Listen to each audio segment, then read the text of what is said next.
पूर्ण परमात्मा पाप कर्म दंड को भी काट सकता है। अभी तक जिस भी संत व महापुरुष से मिले उन्होंने यही बताया कि पाप कर्म फल भोगने से ही समाप्त होगा। वो प्रभु कौन है जो पाप कर्म को काट देता है, वो काल के बंधन से छुड़वा देता है। उसका क्या नाम है, पूजा की विधि क्या है? कृपया अवश्य सुनिए जगत गुरु तत्वदर्शी संत रामपाल जी महाराज के अमृत वचन। सतगुरुदेव की जय। सर्व संगत से प्रार्थना है, सत्संग प्रारंभ हो रहा है। कृपया सत्संग स्थल पर शांतिपूर्वक विराजमान होकर के श्रद्धा से सत्संग सुने। परमेश्वर की प्यारी आत्माओं से पुनर्निवेदन है, सत्संग प्रारंभ हो रहा है। कृपया सत्संग स्थल पर शांतिपूर्वक विराजमान होकर के श्रद्धा से सत्संग सुने। सत साहिब सतगुरुदेव की जय। बंदी छोड़ कबीर परमेश्वर जी की जय। बंदी छोड़ गरीबदास जी महाराज जी की जय। स्वामी रामदेवानंद जी गुरु महाराज जी की जय हो। गरीब नमो नमो सतपुरुष को नमस्कार, गुरु की नहीं सुर नर मुनि जन साधुआ संतों सर्वस्दी नहीं। सतगुरु साहेब संत सब डंडो तुम प्रणाम। आगे पीछे मध हुए तिनको जा कुर्बान। नराकार निर्विषम काल जाल वैवंजनम। निर्लेपम निज निर्गुणम अकल अनुपवेशुंडनम। सोहम सुरति समाप्तम सकल समाना निर्तल। उज्ज्वल हिरंबर हरदमम बेपरवा अथाह वार पार निमज्जतम। ग्रीव जो सुमर सद होई गणनायक गलता ना करो अनुग्रह सोई पारस पद परवाना। आदि गणेश मनाओ गणनायक देवन देवा। चरण कमल लो लाऊं आदंत करूं सेवा। परम शक्ति संगीतम रिद्धि सिद्धि दाता सोई। अवगत गुण अतीतम सत्य पुरुष निर्मोही। जगदम्बा जगदीशम मंगल रूप मुरारी। तन मन अर्पों शीशम भक्ति मुक्ति भंडारी। सुर नर मुनि जन ध्यावे ब्रह्मा विष्णु महेशा। शेष सहस मुख गावे पूज्य आदि गणेशा। इंद्र कुबेर सरीखा वरुण धर्म राय ध्यावे। समर्थ जीवन जी का मन इच्छा फल पावे। 33 कोटि अधारा ध्यावे शेष 88। उतरे बहुदल पारा कट है यम की फांसी। 33 कोटि अधारा ध्यावे शेष 88। उतरे बहुदल पारा कट है यम की फांसी। कर जोरों विनती करूं धरों चरण पर शीश। गुरु जी राम देवानंद जी महाराज ने दियो नाम बख्शीश। कोटि कोटि सिजदा करूं कोटि कोटि प्रणाम। चरण कमल में राखियो में बांधी जाम गुलाम। कुत्ता हूँ गुरुदेव का रामपाल दास का नाम। गले प्रेम की जेवड़ी जाखे तो तो करो तो हो बावड़ू, दूर दूर करो तो जाऊं, जो रखो तो ही रहूं, जो देवो सो खाऊं। परम पिता परमात्मा पूर्ण ब्रह्म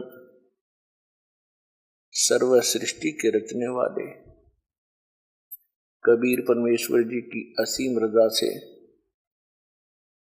आप परमात्मा की चंद पुण्यात्माएं परमेश्वर की महिमा सुनने के लिए उपस्थित हुए। श्रीमद् भगवद गीता में दिखा दो कि रामकृष्ण की पूजा का जिक्र हो या दुर्गा की पूजा का कहीं भी वर्णन हो,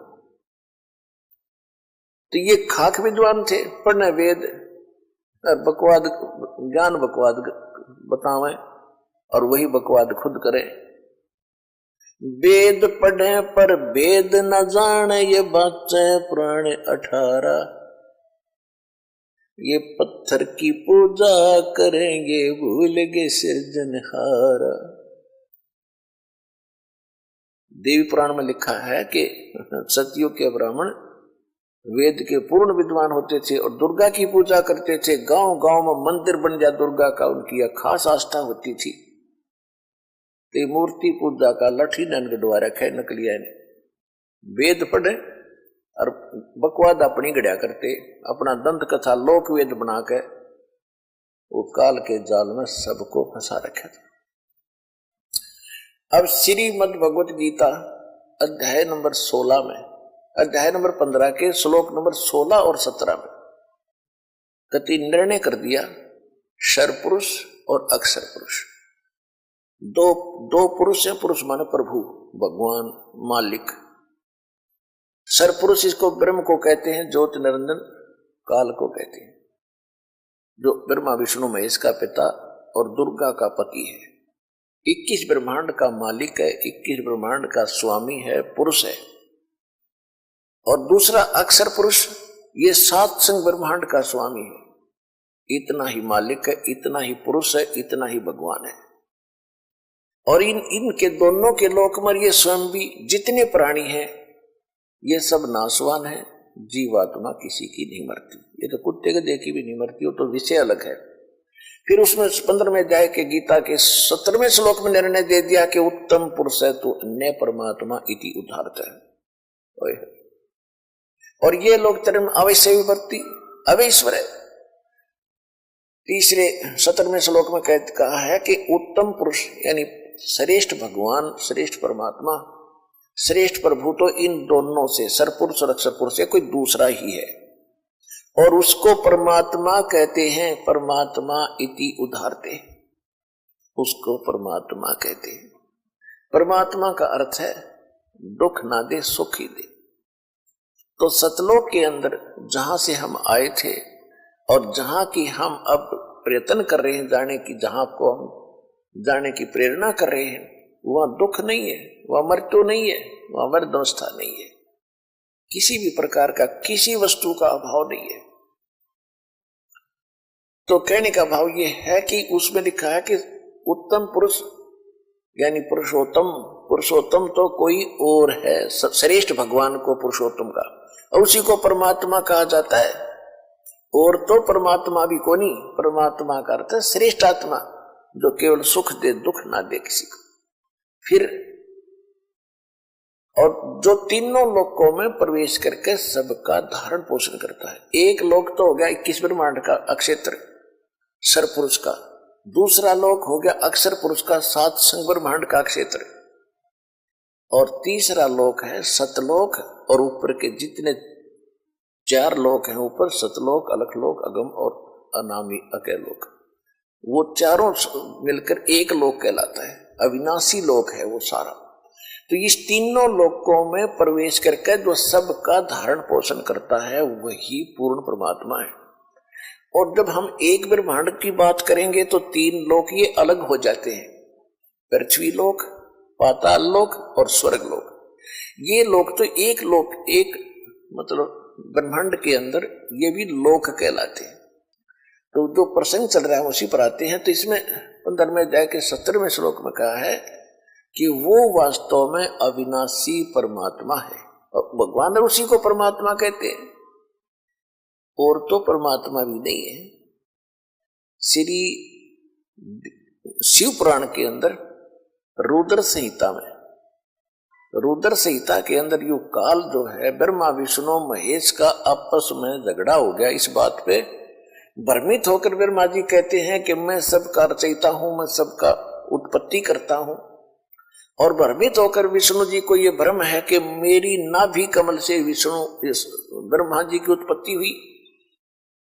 और कुछ ऋषि जो साधना किया करते थे समाधि दशा के अंदर, ये काल क्या छल करता है कि अपने वास्तविक रूप में इसने नहीं दिखना, किसी को प्रतिज्ञा कर रखी है। इसलिए अपने पुत्रों के रूप में, किसी को ब्रह्मा जी के रूप में, किसी को विष्णु जी के रूप में, किसी को शिव जी के रूप में साधना काल में दर्शन दे देता है। जिसको ब्रह्मा के रूप में दर्शन दिए तो उसने सब जगह गुण गा दिए कि ब्रह्मा जी प्रजापिता हैं, यही खुद मालिक है, मैंने समाधि में देखा। इससे ब्रह्मा जी की महिमा होगी। किसी को विष्णु जी के रूप में दर्शन दे दिए साधना में, तो उसने विष्णु जी को भगवान बता दिया। 10-20 को विष्णु जी के रूप में दर्शन दे दिए, 10-20 को ब्रह्मा जी के रूप में, 10-20 ऋषियों को दे दिए शंकर भगवान के रूप में। तो इन सभी ने अलग अलग इन्हीं देवताओं को सुप्रीम पावर मान लिया गलती से। और ये है काल भगवान जो छल छल करता है इनके साथ, सच से परिचित नहीं होने देता किसी को। आज तक ब्रह्मा विष्णु महेश को पता नहीं हमारा बाप कौन है। ये तो परमात्मा ने आके बताया कि इनके माता पिता कौन कौन है। तो जो प्रसंग चल रहा है कि उसमें क्या कहते हैं, विष्णु और ब्रह्मा जी का आपस में इसी बात पर युद्ध हो गया। ब्रह्मा जी कहते हैं मैं तेरा बाप, विष्णु जी कहते हैं मैं तेरा बाप। जब इन दोनों का युद्ध हो गया तो बीच में इसने, काल ने एक स्तंभ खड़ा कर दिया तेजों में। फिर ये लड़ना तो भूल गए, उसके और छोर को खोजने लगे। लंबी कहानी है, लेकिन उसी समय वो प्रकट हो गया वहां पर शंकर भगवान अपने पुत्र शंकर के रूप में। इन दोनों को समझाता है कि तुमने गलती से अपने आप को भगवान मान लिया, यू आर नॉट गॉड, तुम ईश नहीं हो। ये क्या कहता है, ये सब मेरा है, मैं यहाँ का ईश्वर हूं। तो यहां सूक्ष्म वेद में परमात्मा ने निर्णय दिया है कि मुल्ला माया जग में, मुल्ला माया मग में बैठी, मग माने रास्ते में, और हंसा चुन चुन खाई, ये ज्योत स्वरूपी कहे निरंजन मैं ही करता भाई। एक न करता दो ना करता नौ ठहराई भाई, और 10वां भी धुंधर में मिल जा सत्य कबीर दुहाई। गरीबदास जी को जो ज्ञान प्राप्त हुआ, भगवान को देखा जाना, उसके पश्चात अपनी अमृतवाणी में कहा है कि ये ज्योत स्वरूपी यो काल कहता मैं ही परमात्मा हूं, और एक न करता दो ना करता 9 बना दिए भाई। 9 तो जा दिए इनके उछल कूद मचा के, और 10वां भी ऐसे ही चला जाएगा, मृत्यु को प्राप्त होगा। एक सत कबीर दुहाई कि केवल एक कबीर परमात्मा जो है ये है अविनाशी परमात्मा। ये परमात्मा नहीं है।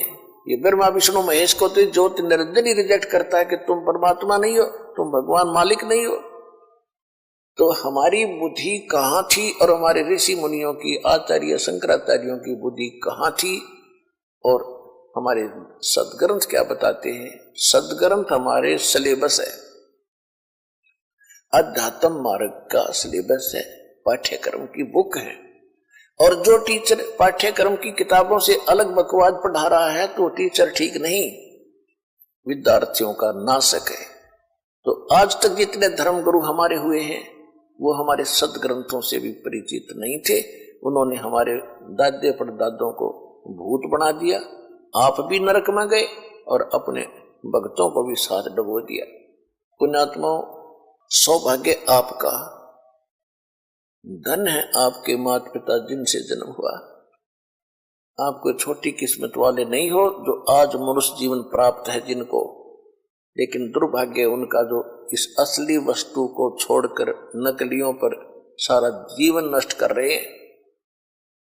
सारा दिन एक पेट के लिए, कोठी बंगले के लिए, एक दूसरे को छलने के लिए, ठगने के लिए सारा दिन कौवे की तरह दृष्टि रखता प्राणी। और 12 पंथ नाम जो ले ही सो हमरे मुख आन समोही, और अनेक पंथ चलाऊं या विद जीवों को बरमाऊं, और बेशक जइयो जोग जीत संसारा, फिर जीव न माने कहा तुम्हारा। जीव तुम्हारा कहा न माने, हमरी ओढ़ हो बाद खाने। हमारे अज्ञान के वकील बने पाओगे सब। तब परमात्मा ने कहा था कि यो काम मेरा है, तू अपना करना, मैं अपना करूंगा। फिर इसने कहा था कि भगवान जबरदस्ती ना करिए। चौथे युग में, कोई से भी युग में अपना ज्ञान देना। आपके ज्ञान को जो स्वीकार करे आपका, और मेरे ज्ञान को स्वीकार करे वो मेरा। आहार मेरे जाल में फंसा रहे। परमात्मा ने पता था कि जब तक मेरा ज्ञान ही नहीं ग्रहण करेंगे तो वो मेरे होंगे कैसे। तो परमात्मा ने कहा था ठीक है, मैं ज्ञान ही देकर अपने बच्चों को अपने पास अपनी शरण में लूंगा। तो क्या कहा भगवान ने कि चौथा युग जब कलयुग आई तब हम अपना अंश पठाई, और काल फंद छूटे नरलोई। काल ने जो फंद कर रखे हैं, यहाँ हमें मूर्ख बना रखा है, संस्कारों में जकड़ रखा है, यही जन्म मरण के चक्कर कोल्लू में डाल रखा है। कहते हैं काल फंद छूटे नरलोई।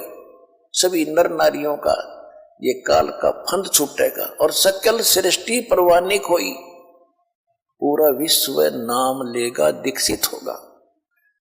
धर्मदास जी को 600 वर्ष पहले परमात्मा बता रहे थे, धर्मदास जी लिख रहे थे। धर्मदास जी को शंका हो रही थी मन मन में, वो तो अंतर्यामी थे। तब बताते हैं कबीर साहब साथ की साथ उसका दिल भी रोक रहे हैं और बता भी रहे हैं कि कलयुग बीते 5500 पाचा, तब ये वचन मेरा होगा साचा। जब कलयुग 5505 वर्ष बीत चुका होगा धर्मदास, जो मैं आज बोल रहा हूं और तू लिख रहा है, ये उस समय सत्य महसूस होगा। उससे पहले तो ऐसा लगेगा जैसे झूठ बोल रहे हैं। ये कभी हो ही नहीं सकता कि कबीर साहब की भक्ति करेंगे। कबीर एक दुल्हा है, कबीर एक धार्मिक है, छोटी जाति में था। इस तरह की कैसी धारणाएं थी। या परमात्मा कह रहे हैं कि कलयुग बीत जावे जब एता, और सकल प्राणी परम पुरुष पद चेता। उस परम पुरुष के यानी मेरे उस पद यानी उस परम पद के सभी जानकार होंगे। चेता माने सबको ज्ञान होगा कि कोई ऐसा स्थान है जहां सदा सुखी रहेंगे, कभी मृत्यु नहीं होगी, वहां आपका परिवार होगा एज इट इज। जैसे यहाँ आपके बेटा बेटी पोता पोती हो गए, भाई बहन है। अरे यहाँ तो पैसे के ऊपर 2 मिनट में भाई तो भाई लड़ पड़े, माँ बाप बेटे का झगड़ा हो जाए, क्योंकि यहाँ तो ओछा लोग है, सब चीज का अभाव है यहाँ पर। और फिर मौत सामने साथ खड़ी है, लठ लिए, कभी भी मार दे तलवार लटकरी गर्दन पे। तो वहां जाने के बाद ऐसे ही आपका परिवार बनेगा जो आज आपकी शरण में आ गए, आपके परिवार में आ गए और भगवान की शरण में आ गए। और धीरे और भी जो आपसे पहले के संस्कारी हैं उनको भी भगवान शरण में लेगा, और धीरे धीरे फिर ऐसे ही आपका वहां जाकर के एक परिवार बन जाएगा। और वहां इतने बड़े आपके महल हैं, इतना खुला स्थान है, बाग बगीचे लगे हुए हैं आपके प्रत्येक के महल, उसमें आंगन में झूले डले हुए हैं, तालाब बने हुए हैं। देखो यहाँ आप देखते हो किसी भी अधिकारी अच्छा जो ऑफिसर लग जाता है या कोई घना सेठ होता है तो क्या करता है, बड़ी कोठी बनाता है, आगे बड़ा लान बनाता है, उसमें फूल फलदार वृक्ष लगाता है, उसमें तालाब बनाता है। तो वो उसको और उसमें वो बैठता कितनी देर है, या तो उसका याद है कि हम कहीं ऐसे ठाठ करते थे, वह भड़ मारे है उसके, या उसका लाभ भी नहीं ले सकता। वो सारा दिन टेंशन में रहता है, सब सुबह निकल जाता, शाम ना आके घर बढ़े। किस समय तो वो बाग में टहलेगा, किस समय वो वहां घूमेगा, कब नहावेगा उस तालाब में। तो वहां जैसे आप पिकनिक मनाने जाते हो और आपको घूमते हो फिरते हो, कहीं पहाड़ी देखते हो, कहीं बाग में जाते हो, आपको सारा दिन का पता नहीं कब चलेगा। इसी प्रकार सतलोक के अंदर ऐसे ठाठ हैं और वहां कोई काम नहीं। जैसे ही बाप को बैठों को भोजन मिले, कभी आके खा जियो भाई, और कितना घूमो फिरो, खेलो कूदो, चाहे ताश खेलो, तो कितना आनंद आओ, आपने कहने की जरूरत नहीं। तो वहां ये है एक स्कूल, विद्यालय है। आप इस विद्यालय में लाग गए वो काम कर जो यहाँ नहीं करना चाहिए था, ताश खेलना, गोटी, ये नाचना कूदना है और बकवादों में बातों में ध्यान लगाना नहीं। ये यहाँ पढ़ाई पढ़ो और इस पढ़ाई को पढ़कर तुम सतलोक जाओगे, वहां ये सारे सुख मिलेंगे आपने। वहां नाचियो गाइयो, किसी तरह ठाठ से रहियो, वह मौत हो को नहीं। यहाँ एक तरफ डांस कर रहे हैं, एक विवाह का दृश्य देखा, कलेजे में रखा उस दिन का दास के। सुबह पहले दिन वो नाच रहे थे, डीजे बजा रहे थे, छोरे का लड़के का ब्याह था। अगले दिन बारात गई, दुर्घटना होगी, दुल्हा भी मारा गया और दुल्हे की कार में खासकर वह बैठा करे जो विशेष वीआईपी गेस्ट होते, यानी बहनों के बटेऊ, वो भी साथ मर गए। 2-3 तक बहन विधवा होगी और आप मारा गया। अब डांस करके दिखाओ जो पहले दिन नाच रहे थे, इसे गंदे लोक में। और हम क्या कर रहे हैं, या तो रो का टाइम पास करना चाहिए आपने, मालिक को 100 याद करके और भक्ति करके वहां नाचियो कूदियो। कोई मृत्यु नहीं हो, ना कोई विकार है, ना अभाव किसी वस्तु का। जिन भी महापुरुषों ने सचखंड देखा है, कौन कौन है उनमें से परमात्मा स्वयं आते हैं, दया करते हैं, अपनी प्यारी आत्माओं को, अच्छी आत्माओं को मिलते हैं, उनको सचखंड ले जाते हैं, अपने से परिचित करा के फिर छोड़ देते हैं कि अब गीत गाओ, सुनाओ इनको सच्चाई, गवाह बनो मेरे। आदरणीय धर्मदास साहिब जी को ऐसे परमात्मा सचखंड लेकर गए थे, फिर छोड़ा था। वो कुर्बान हो गए भगवान के नाम पे। और उन्होंने इतना मोटा कबीर सागर लिखा, भगवान की महिमा जो सामने घटी थी। आदरणीय मुल्कदास साहिब जी को भगवान मिले और सचखंड लेकर गए। आदरणीय दादू साहिब जी को भगवान मिले, सचखंड लेकर गए, छोड़ा सतलोक से। आदरणीय नानक साहिब जी को बेई नदी से परमात्मा जिंदा महात्मा के रूप में, जितने भी महापुरुष को कलयुग मिले हैं जिंदा महात्मा के रूप में मिले। और सचखंड ले गए, 3 दिन तक वहां घुमाया फिराया और तो तीसरे दिन वहां पे छोड़ दिया। उसके बाद नानक जी ने आंखों देखा और यहाँ की इस लोक की उस लोक से तुलना करके बताई। उसके बाद वो इतने उदास रहने लगे। ऐसे गरीबदास साहिब जी को भगवान मिले थे छुडानी में और सचखंड ले गए, फिर वापस छोड़ा। उस प्यारी आत्मा ने कलम तोड़ महिमा गा रखी अपने भगवान कबीर साहिब की। आदरणीय गीसा दास साहिब जी को गांव खेखड़ा, जिला बागपत, उत्तर प्रदेश में। तो नानक साहिब जी को परमात्मा जब ऊपर से नीचे छोड़ा और उस लोक को देखकर परमात्मा ने उनको कह दिया था कि अभी सतनाम बताना नहीं किसी को, और सतनाम बिना मुक्ति हो नहीं सकती, और सारनाम साथ होगा। तो नानक साहिब जी को जो वापस छोड़ा, परमात्मा ने जब वहां कहा कि मैं बनारस में हूं, काशी में, और एक जुल्हे का कार्य भी करता हूं और वहां अपना ज्ञान भी प्रचार करता हूं, यही ज्ञान जो मैंने तुझे बताया। तो नानक साहिब जी जब वापस आए तीसरे दिन, पहले तो उनको मृत मान लिया था कि दरिया में डूब गए, नहाते समय डुबकी लगाए थे, बाहर नहीं आए, सारा खोज लिया था, जाल लगा दिए थे। तीसरे दिन जो वापस प्रकट हुए, खुशी का ठिकाना नहीं। लेकिन नौकरी करते थे एक नवाब के वहां सुल्तानपुर शहर में, वह नौकरी भी छोड़ दी। और ये प्राप्त करने के लिए कि ऐसा ज्ञान जो मुझे बताया गया है ये पृथ्वी पर कहाँ है, अगर पृथ्वी पर ये ज्ञान है तो महात्मा या परमात्मा रूप में वही पाओगा। तो पहली उदासी यानी संसार से विमुख होकर के पहली उदासी नानक साहिब जी ने बनारस की करी थी, काशी की। रास्ते में जहां भी साधु संत मिले उनसे चर्चा की, उनके पास वो ज्ञान था ही नहीं, फिर आगे चलते गए। तो बनारस में जाके जब रामानंद जी का बहुत बोलबाला था, कबीर साहब तो एक दुल्हाई रूप में घर में रहते थे, कुटिया में अपना कपड़ा बुनते थे, लेकिन रामानंद जी का बड़ा बोलबाला हो रहा था। तो रामानंद जी से मिले जाके नानक साहब जी, जो सिख धर्म के प्रवर्तक है। तो नानक जी साहब जी ने जाते ही रामानंद जी से यही प्रश्न किया कि ब्रह्मा विष्णु महेश की क्या स्थिति है, इनके माता पिता भी हैं क्या नहीं। तो रामानंद जी ने बताया कि हे प्यारी आत्मा, पहले तो मुझे भी भ्रम था कि इनके कोई माता पिता नहीं, लेकिन परमात्मा प्रगट हैं आज इस बनारस में, काशी में, और मुझे सचखंड लेकर गए थे, मुझे वहां पे छोड़ा है। उसके बाद मैंने सारे ब्रह्मांडों को मेरे को दिखाया है, ब्रह्मा विष्णु महेश से परिचित करवाया है।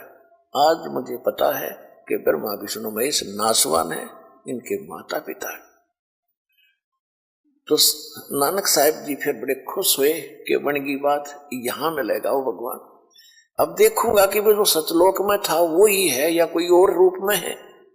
तो परमात्मा जिस रूप में वहां मिले थे उसी रूप में ऊपर सचखंड में जाकर और तख्त पर विराजमान हुए थे, जिंदा महात्मा के रूप में। और जो तेजों में भगवान थे वो खड़े हो गए थे, और वो उस जिंदा वाले परमात्मा के रूप में सारा तेज समा गया था, और वो अकेले ब्रह्मांड के असंग ब्रह्मांड के मालिक के रूप में सिंहासन पर, वही जिंदा महात्मा जो नीचे से ऊपर गए थे उसी रूप में नो के नो विराजमान थे। उन्होंने कहा था कि मैं काशी में कबीर नाम से, दुल्हा धानक नाम से वहां लीला कर रहा हूं, और वहां आ जाना, सतनाम दूंगा। सतनाम बिन मोक्ष नहीं। सतनाम 2 अक्षर का होता है, इसमें एक ओम है, एक और गुप्त मंत्र है। जिसको सतनाम प्राप्त है वो जानते। अब नानक साहब जी के तरफ लग रही थी कि वो गुरु मिले, और पूरे गुरु बिना सतनाम काम नहीं करे। सतनाम श्री वाहिगुरु, सतनाम श्री वाहिगुरु, सतनाम वाहिगुरु, कि वो ही गुरु मिला जो भगवान रूप है, और सतनाम मिले मेरा कल्याण हो। अब गरीबदास जी ने कहा कि झांकी वे कबीर की, झांकी माने नजारा। जैसे 26 जनवरी पर आप देखते हो कि ये पंजाब की झांकी आ रही है, ये राजस्थान की झांकी आएगी, हरियाणा की झांकी। झांकी मीन एक ऐसे मॉडल बनाए जाते हैं ट्रैक्टरों के ऊपर या खुली बॉडी के ट्रेलों के ऊपर, कि जो भी जिस स्टेट के अंदर बहुत महत्वपूर्ण और अच्छी इंडस्ट्रीज हैं, या कोई और महत्वपूर्ण स्मारक हैं, या कोई और वो बनाए जाते हैं, बाग बगीचे झील वगैरह, एक मॉडल बनाए जाते हैं, तो उसको झांकी कहते हैं। कि जो भी झांकी बढ़िया लगेगी वो फर्स्ट आती है, उसको इनाम मिलता है, ऐसे ऐसे। तो वो झांकी मीन नजारा। तो सतलोक का नजारा देख के, और फिर नानक साहब ने कहा था वाहिगुरु वाहिगुरु वाहिगुरु, सतनाम मिले और वाहिगुरु वापस भेज दिए थे। उसके बाद उन्होंने यह रट लगा दी, वाहिगुरु वाहिगुरु मिले और सतनाम मिले। तो गरीबदास साहब कहते हैं झांकी वेख कबीर की, नानक की तीवा, और वह सिखा के गल पड़ी कौन छुटावे था। कहते हैं उस सतनाम का तो किसी को भेज दिया नहीं, नानक जी को सख्त आदेश था इन महापुरुषों को कि ये किसी को नहीं बताना, भी ये तो अब बताना था पिछली पीढ़ी में। तो उन्होंने कोड वर्ड बोलते रहे टहनी का, सतनाम वाहिगुरु, सतनाम मिला वाहिगुरु। अब सिखों ने वाहिगुरु वाहिगुरु की रट लगाने लगे, और कोई मंत्र जाप नहीं करते, ये वाहिगुरु वाहिगुरु वाहिगुरु वाहिगुरु वाहिगुरु वाहिगुरु। अब नानक साहब जी ने एक बार मर्दाना को, जब मर्दाना और बालाजी 2 खास शख्स थे जो नानक जी के साथ रहते थे। पहले कोई नहीं मानता था नानक जी की इस बात को, जो दास आज बता रहा है और भगवान 600 वर्ष पहले बताया करते, वही ज्ञान नानक जी देते थे। पहले नानक साहब जी हिंदू परिवार में जन्मे थे, रामकृष्ण के पुजारी थे, गीता पढ़ा करते थे ब्रजलाल पांडे के पास। जब वो अपने ही धर्म के विरुद्ध तो थे नहीं थे, लेकिन सच्चाई कहते थे, तो नकली ब्राह्मणों को ये पता चला कि नानक जी तो ब्रह्मा विष्णु महेश से ऊपर कोई भक्ति बताते हैं, ये इनको अच्छा नहीं बताते हैं। तो विरोध बहुत हो गया था केवल 2 भक्त रहते थे दृढ़, बालाजी और मर्दाना जी। तो उन्होंने कहा था कि एक बार हमें परमात्मा, एक गुरुदेव, श्री लंका दिखाओ जहां रामचंद्र जी ने चढ़ाई करी थी। तो नानक साहब जी ने कहा आंखें बंद करो। बंद करके आंखें खोली तो तीनों के तीनों, नानक साहब जी और मर्दाना और बालाजी, समुद्र के किनारे खड़े थे। नानक साहब जी ने कहा कि तुम मेरे साथ आ जाओ, वाहे गुरु करते करते। और नानक जी स्वयं ये सतनाम का सिमरन कर रहे थे, 2 अक्षर का। तो नानक साहब जी ने लीला की, मुख से उच्चारण कर दिया ये मंत्र सतनाम का। हालांकि ये मुख से उच्चारण करने का नहीं है, श्वास से सिमरन करना होता है। लेकिन ये संतों की अपनी महिमा होती है, लीला होती है कि बात को छुपाना भी था और प्रकट भी करना था। आज प्रमाण बनाने के लिए कि नानक जी कौन सी भक्ति करते थे। तो वो सतनाम के 2 अक्षर का जाप करने लगे नानक जी। तो बालाजी पहले, मर्दाना पहले तो वाहेगुरु करता जा रहा था। फिर जो नानक जी बोलने लगे 2 अक्षर का मंत्र, एक ओम और एक दूसरा, तो मर्दाना भी वही मंत्र करने लग गया। वो जमीन पहले तो थल पर ऐसे, जल पर ऐसे चल रहे थे जैसे पृथ्वी पर चलते। नानक जी के आशीर्वाद से, उनकी सिद्धि शक्ति से तीनों के तीनों समुद्र पर ऐसे चल रहे थे जैसे पृथ्वी पर चलते हैं। और जब मर्दाना ने नानक जी की नकल करी, वाहे गुरु छोड़ के और सतनाम जाप करना शुरू किया मुख से, तो वो जमीन डूबने लग गया, जल में गोते खावे, आए मर गया। तब नानक जी ने कहा कि मर्दाना तू वही जप जो मैंने बताया था, नकल मत कर। तो फिर उसने वाहे गुरु किया तो वो समुद्र पर खड़ा हो गया। तो कहने का भाव ये है कि उस समय इस सतनाम को गुप्त रखना था, छुपा कर रखना था, इसको डिस्क्लोज करना ही नहीं था। नहीं तो ये नकली पंथ, राधा स्वामी पंथ, इस गुरु ग्रंथ साहिब से ही अपनी अज्ञान सोच से अलग से बना करके, तुलसी वो शिवदयाल जी ने रोज गुरु ग्रंथ साहिब की वाणी पढ़ते थे, कबीर साहब की वाणी पढ़ता था। ग्रंथ का समझना को बालकों का खेल है। अपने मनमुखी 5 नाम सिलेक्ट कर लिया, ओंकार ज्योतिनंद सोम और सतनाम, ये बकवास करने लगे। अगर इनके पास, इनको पता होता कि ये मंत्र है गुरु ग्रंथ साहिब के अंदर, ये इकट्ठा मंत्र नहीं कहीं भी। इस कारण से जो गुरु ग्रंथ साहिब की जब इकट्ठा किया वाणियों को, गुरु ग्रंथ साहिब का रूप दिया, उस समय एक विशेष ध्यान रखा गया उन महापुरुषों के द्वारा कि ये सतनाम इसमें नहीं आना चाहिए गुरु ग्रंथ साहिब में। कहीं कोई सिख बच्चा इसको पढ़, ओम नाम का सतनाम का जाप ना कर ले, और जाप करने से गुरु जी की आज्ञा की अवहेलना होने से मर्दाना वाली दशा ना हो जाए, इनको हानि ना हो जाए, इसलिए उसकी छींट भी ना लागण दी गुरु ग्रंथ साहिब। और ये जितने पंथ चले हैं, निरंकारी चला है, राधा स्वामी चला है, धन धन सतगुरु चला है, ये गुरु ग्रंथ साहिब के पढ़ने वाले ही थे। अब वो माल इसमें था ही नहीं। और नानक साहब जी खुद कहते हैं, और ये राधा स्वामी का जो सावन सिंह जी थे, ये उसने 4-5 ये बना रखे हैं, संत मत प्रकाश भाग 1, 2, 3, 4, 5 तक लिख रखी पुस्तकें। चौथे भाग में लिख रखा कि सोई गुरु पूरा का वह 2 अक्षर का भेद बतावे। हर ये 5 अक्षर वाले ये फिर पूरे कैसे हो गए राधा स्वामी वाले? पूरा तो ये दास है अब, या वो महापुरुष थे जिनको प्राप्त था ये नाम। अब देखो, समय अनुसार नानक साहिब जी ने इसको परमात्मा के आदेश अनुसार गुप्त रखना था, और बता भी दिया कि मैं ये जाप करता हूं और मेरा मुक्त सभी का उसी से होगा मुक्ति। तो उसके साथ साथ धर्मदास जी को यही नाम दिया, मुल्कदास जी को यही नाम दिया, दादू साहब जी को यही नाम दिया, गरीबदास जी ने अपनी वाणी में सैकड़ों बार लिखा है कि ये है वो 2 अक्षर का मंत्र। और गीसा दास जी की वाणी में यही है कि ओम सोम जप ले भाई, राम नाम की यही कमाई, पूरा शब्द है। और ये गीसा पंथ वाले उस पूरे शब्द की आरती सी गाते हैं सारा दिन। वो ओम सोम उसका जाप भी नहीं करते उस मंत्र का।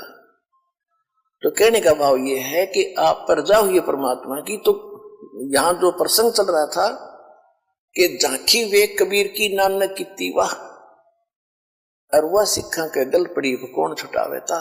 अब वहां जो मर्दाना जी वाहे गुरु नाम से बचे नहीं, डूबने से नहीं बचे, वो तो नानक साहब जी परमात्मा से परिचित होने के बाद, परमात्मा से मिलने के बाद सिद्धि युक्त हो गए थे। वो अपनी सिद्धि से उनको उस पर जल पर चला रहे थे। उस वाहे गुरु मंत्र से उनको कोई लाभ नहीं होने वाला था, क्योंकि उससे होता तो वो खुद भी तो वही जाप करते।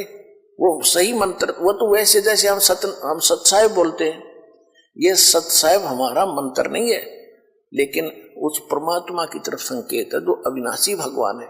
इसी प्रकार वाहेगुरु जो नानक साहब जी कहते थे, वो वाहेगुरु जो बोलते थे तो उस परमात्मा की तरफ उसकी सुरती रहती थी कि वो है वास्तव गुरु और सब नकली है। तो यहाँ कहते हैं झांकी वे कबीर की नानक की तीवा, अरवा सिखा का गल पड़ी वो कौन छुटावे था। अब सभी वाहेगुरु वाहेगुरु कहते हैं, अगर इसे हटकर कोई मंत्र कहते हैं तो उन पर विश्वास नहीं हो पाता। वो समय था कि इसको छुपाना था और अब समय है इसको डिस्क्लोज करना है। तो जो नाम नानक साहब जी जाप करते थे, हमने वही नाम जाप करना पड़ेगा। उस समय ये 5505 कलयुग बीता नहीं था, इसलिए इसको नहीं बताना था। अगर ये पहले पता होता, ये नकली पंथ भी यही नाम दे रहे होते, तो आज दास कैसे भिन्नता बताता कि ये नकली है और ये असली है। वो अधिकारी नहीं है, अनधिकारी व्यक्ति अगर इस मंत्र का जाप देता है तो भी यूजलेस है, उससे प्राप्त करना भी व्यर्थ है, तो काल के जाल में रह जाते।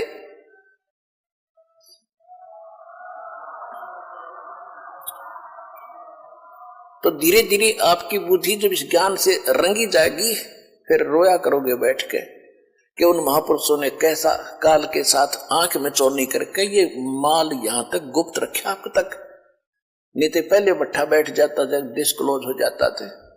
तो इसलिए परमात्मा ने कहा था कि काल ने कहा था कि मैं अपने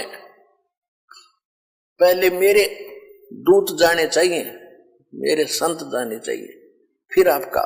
तो परमात्मा को मालूम था कि ये पहले जाकर जो बकवाद करनी है कर लेंगे और ये फाइनल हो चुके होंगे, तब मैं अपने दास न भेजूंगा, इनकी सबकी पोल खोल देगा और मेरे बच्चे मुझे पहचान कर मेरी शरण में आ जाएंगे। ये था खास कारण।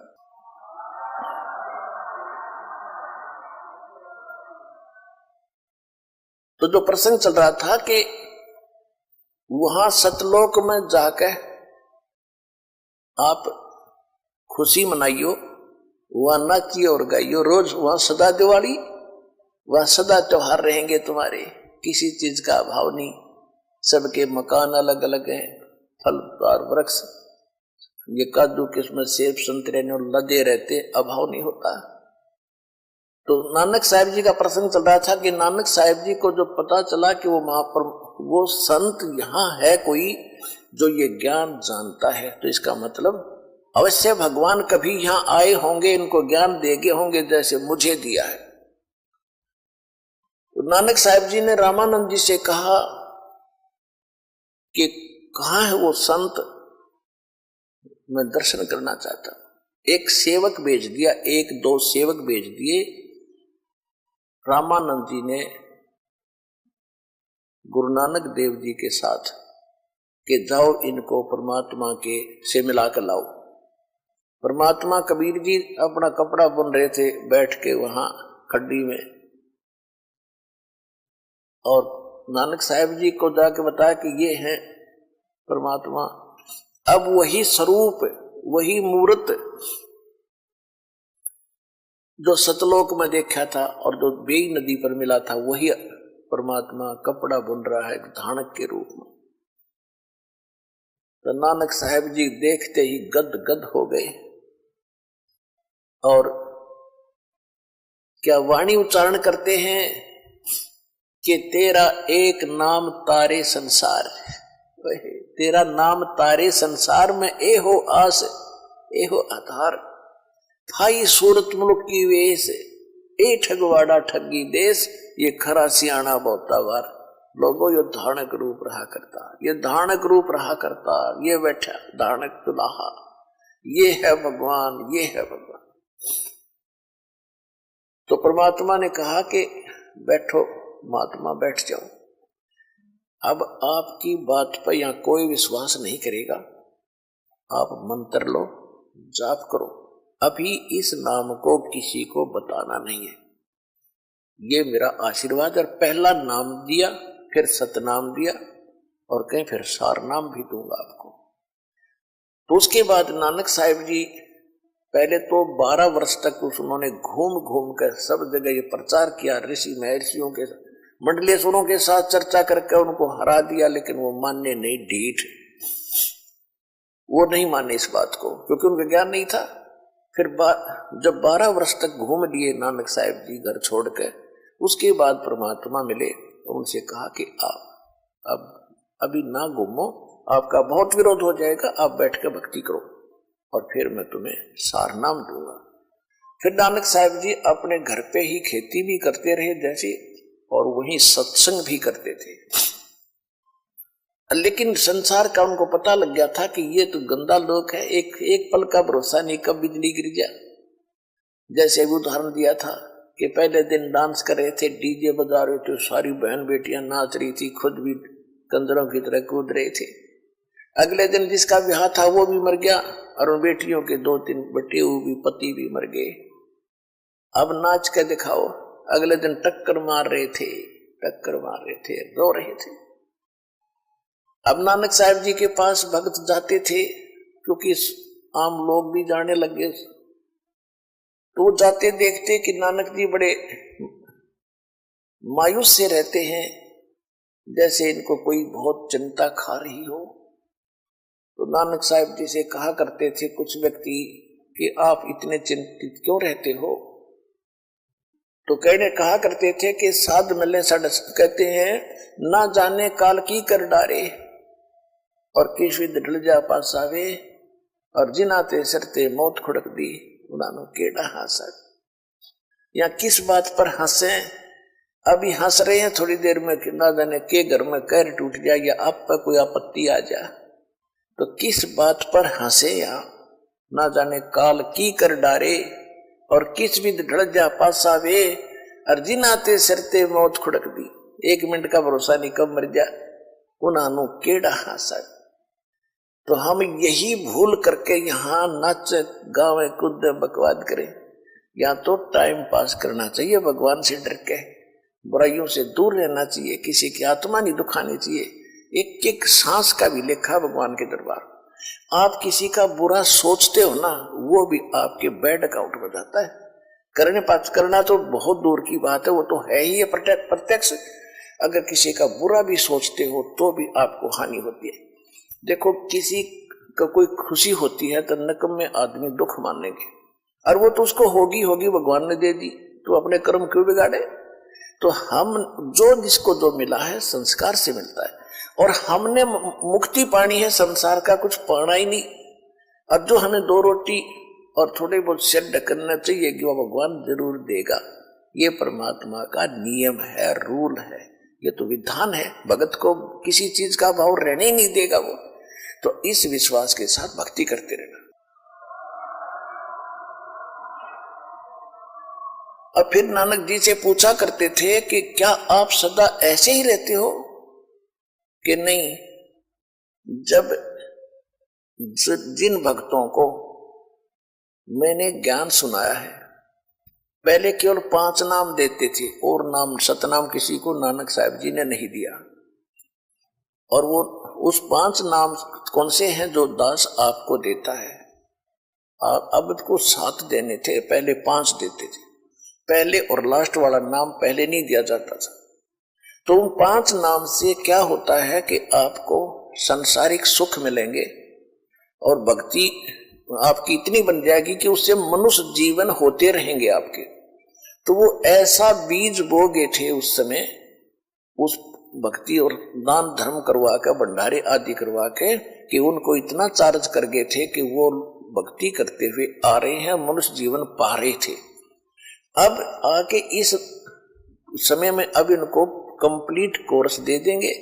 और वही आत्माएं जो पहले तो भगवान में आस्था भी बनी रही, भक्ति और दान धर्म करते हैं, जो भंडारे कराया करते थे वो महापुरुष, और आज वो मनुष्य जीवन प्राप्त करते हुए आ रहे हैं, उनका जल्दी भक्ति घर कर जाती है, जो मनुष्य जीवन से ही मनुष्य जीवन पाकर आगे आए हैं।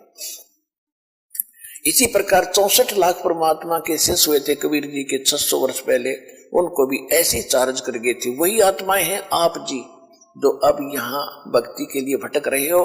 आपको मनुष्य जीवन मिलते हुए आ रहे थे, वो इतने दयालु हैं, आपको चार्ज कर गए थे ताकि आप इस समय तक आ जाओ, मनुष्य जीवन प्राप्त करते कराते आस्था बनी रहे भक्ति की। अब आप ठहगे भगवान के, अब आपको पार कर देंगे सारा कंप्लीट कोर्स दे करके। इसी प्रकार नानक साहब जी वहां प्रचार किया करते थे। एक नानक जी तो ये सत्य ज्ञान बताने वाले और लाखों की संख्या में भ्रमित करने वाले। तो ये परमात्मा का ऐसा ज्ञान है कि एक बार समझ में आ गया, सारा संसार एक तरफ और भगवान का भक्त इस ज्ञान का जानने वाला एक तरफ, वो डर से मस नहीं हो सकता। फिर भी नानक साहब जी कहते हैं कि मैं साध मिले साढ़े शादी होंदी, शादी माने खुशी, साध मिले साढ़े शादी होंदी, विछड़ जा दिलगीरी वे, अख दे नानक सुनो जिहाना मुश्किल हाल फकीरी वे। फकीरी माने भक्ति साधना, संसार से विरक्त होना, ये बड़ी मुश्किल की बात है। कहते हैं मैं खुश होता हूं जब मेरे भक्त जिनको मैंने ज्ञान दिया है, भक्ति दी है, नाम दिया है, ये जब वापस आते हैं सत्संग में, महीने में 15 दिन में जब महीने में सत्संग करते थे, कि जब ये न्यू के न्यू आ जाते हैं सत्संग में मेरे पास, तो मेरी खुशी का ठिकाना नहीं रहता। मुझे विश्वास रहता है कि ये बच्चे भगवान के मुश्किल से जोड़े हैं ज्ञान गुण समझा के, और ये ठीक ठाक वापस आ गए मेरे पास, तो किसी भ्रमित करने वाले नकली काल के दूत के फंसे नहीं। यानी परमात्मा के बाग में कोई दीमक लगा नहीं, कोई कीड़ा नहीं लगा, ये पौधे सुरक्षित हैं, तो मेरी खुशी का ठिकाना नहीं। और जब ये सत्संग सुनकर जाते हैं उस संसार में जहां कहीं नाम निशान नहीं इस भक्ति का, इस ज्ञान का, तो मुझे टेंशन बनी रहती है, दिलगीरी बनी रहती है। जब ये जाते हैं, कोई इस प्यारी आत्माओं को कोई काल का दूत भ्रमित करके डगमग ना कर दे, इनका जीवन नाश ना कर दे, मुश्किल से सिर चढ़ाए है। कहते साध मिले साढ़े शादी होंदी, जब ये भक्त वापस आ जाते हैं खुशी होती है, और विछड़ जा दिलगीरी वे, जब ये जाते हैं तो मुझे मायूसी छा जाती है, और यही चिंता बनी रहती है, भगवान रक्षा करना तेरे बच्चों की, क्योंकि इस संसार के अंदर इस भक्ति पर रखना कोई हास्य खेल नहीं है, जहां लाखों लोग भ्रमित करने वाले, और एक नानक जी या महापुरुष एक ही होता है एक समय में, और वो एक सच्चा ज्ञान बताने वाला। तो इसलिए कहते हैं साध मिले साढ़े शादी होंदी, मेरे बच्चे वापस आ जाते हैं साध संगत, तो मेरा खुशी होती है। और विछड़ जा दिलगीरी वे, अख दे नानक सुनो जिहाना, ये मुश्किल हाल फकीरी वे।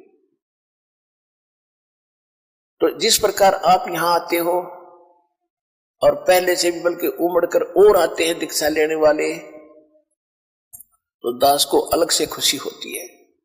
और जब आप यहां से जाते हो तो दास को मालूम है कि विश्व में इस दास के अतिरिक्त कोई संत नहीं है, ज्ञान बताने वाला नहीं, बहकाने वालों की गिनती नहीं, और आपके कोई असर नहीं हो रहा है, और उमड़ उमड़ कर बढ़ रहे हो, तो दास का हौसला बुलंद हो रहा है कि भगवान का बाग बिना किसी कीड़े के और फल फूल रहा है, दास की भी नौकरी बरकरार रहेगी उस सच्चे दरबार में। तो इस प्रकार इस गंदे लोक में हम क्या नाचे और क्या गावेंगे। हमने जाना सतलोक में, यहां भक्ति करोगे, संयम से रहोगे, संसारिक इच्छाओं में ज्यादा दौड़ मत लगाओ, आपको जो आवश्यक वस्तु होंगी अवश्य मिलेगी।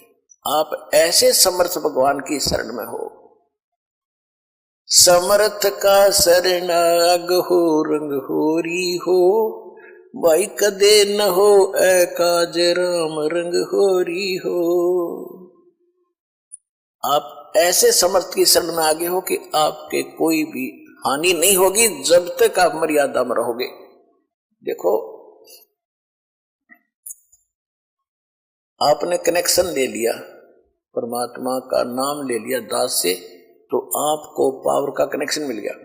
और जब आप किसी कारण से कनेक्शन डिस्कनेक्ट हो गया, कट गया, तो परमात्मा वो पावर वाला काम बंद हो गया आपका, ना पंखा चलेगा ना ट्यूब जलेगी, तो हानि होगी। फिर ये अध्यात्म मार्ग का एक ऐसा सिस्टम है कि आप एक इन्वर्टर हैं और दास ने आपका चार्जर लगा दिया। अब आपने महीने 2 महीने 6 महीने भक्ति कर ली, फिर बकाई माकर चले गए, आपके बैटरी चार्ज होगी। यहां सत भक्ति दान धर्म करण तय।